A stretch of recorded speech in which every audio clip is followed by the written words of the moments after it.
Chempion, bir savol beraman. Bugun kuchli bo'lib turgan yelkangni birinchi marta kim ushlab ko'targanini eslaysanmi?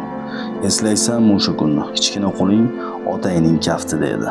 U seni sport zal eshigigacha olib kelib, murabbiyga topshirgan paytda balki sen hech narsani tushunmagansan, lekin u tushungan edi.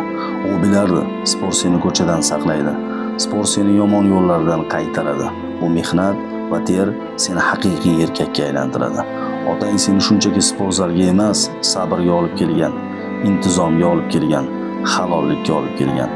Bugun biz chempion bo'lsak, medal taqsak, bayroq ko'tarsak, bu faqat bizning g'alabamiz emas, bu otamizning sukutdagi duosi, bu ularning bedor turlari, xavotiri, ichidagi orzusi. Ba'zi otalar bugun sport zal chetida, sochlari oqargan, qaddi bukilgan holda turibdi. Ba'zilar esa Allohning huzuriga ketgan. Otaning roziligi Allohning roziligiga eltadi.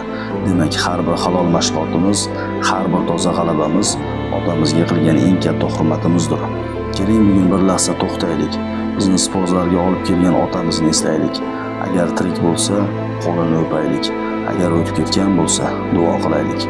Chunki bizni haqiqiy erkak bo'lishimizni istagan inson bu bizning otamiz edi.